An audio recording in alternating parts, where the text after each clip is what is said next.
Oi, gente, eu sou a Carol e hoje eu vim falar sobre a relação entre o Covid-19 e o direito. Eu tenho 3 pontos a serem abordados com vocês. A Lei 13.979, de 6 de fevereiro de 2020, os possíveis crimes que podem ser cometidos nessa quarentena e sobre o direito de ir e vir, se ele é ou não violado com a quarentena.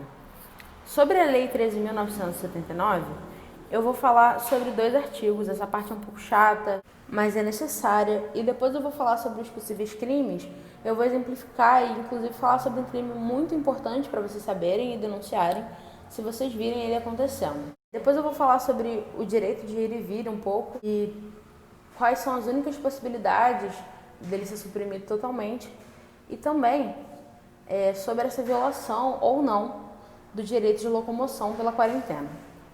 Sobre a Lei 13.979 de 2020, eu tenho 2 pontos importantes para abordar com vocês: o artigo 2º e o artigo 3º.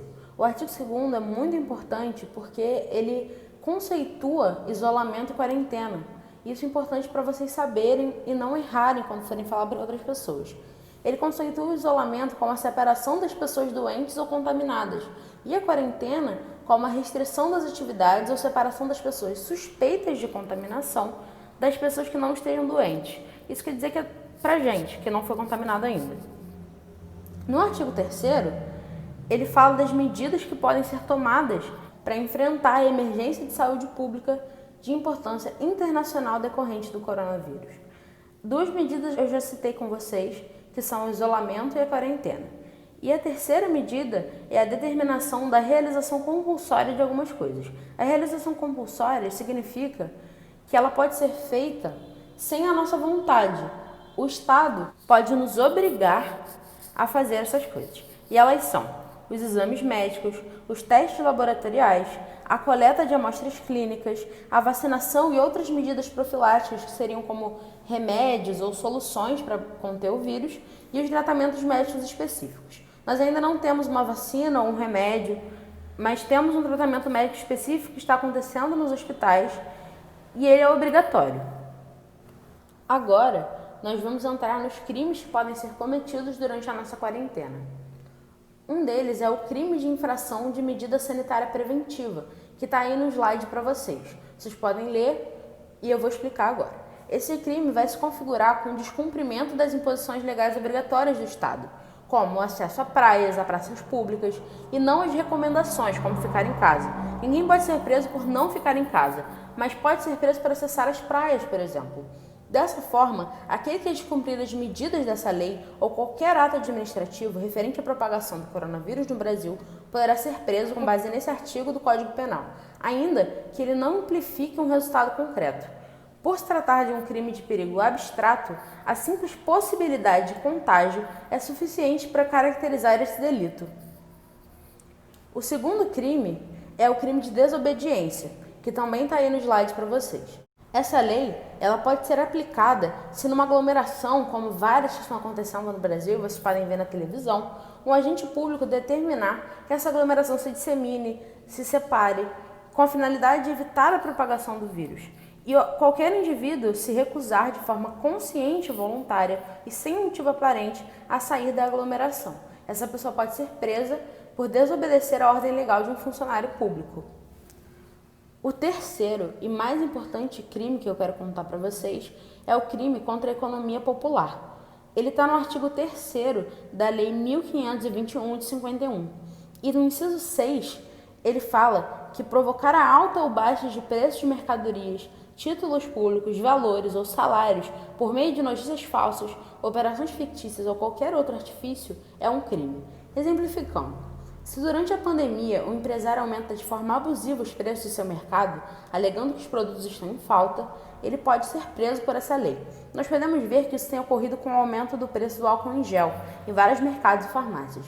E aí vem porque essa lei é tão importante para vocês. Vocês podem denunciar os mercados e farmácias que estiverem violando essa lei para o PROCON.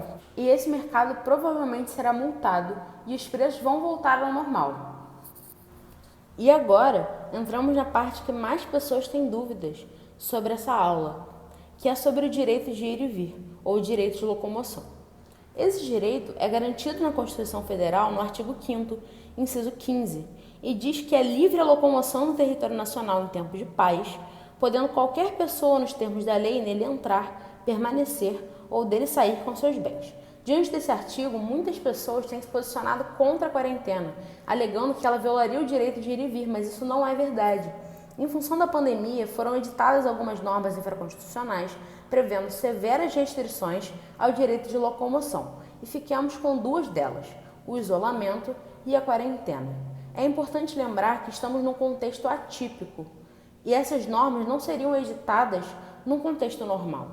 E ainda que não decretado o estado de sítio, que seria uma situação emergencial em que alguns direitos da população são suprimidos, como o direito de reunião e o direito de locomoção, esse direito de ir e vir deve conviver com outros princípios da Constituição Federal e não pode ser considerado absoluto, pois nenhum direito é absoluto. Em situações em que houver um embate entre direitos fundamentais, é necessário que haja uma ponderação diante desse caso concreto para definir qual prevalecerá nessa situação. Nesses casos, é usada uma regra chamada de regra da proporcionalidade, que avalia a adequação, principalmente a necessidade e a proporcionalidade. Desse modo, o direito à saúde prevalecerá diante do caso concreto. O direito à saúde é garantido no artigo 196 da Constituição.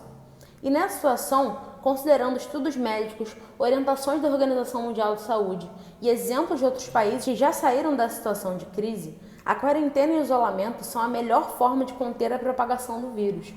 Dessa forma, as medidas de quarentena e isolamento foram feitas para garantir o direito à saúde de cada indivíduo dentro do território nacional e, além disso, para que o poder público possa exercer a tutela da saúde pública, que é um dever do Estado.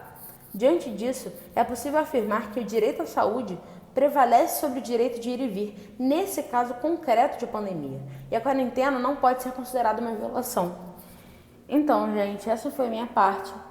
E eu espero ter esclarecido as dúvidas de vocês, mas se ficou alguma dúvida, podem comentar que eu respondo assim que eu puder. E eu espero que vocês tenham gostado. É isso, um beijo. Espero que tenham um ótimo dia.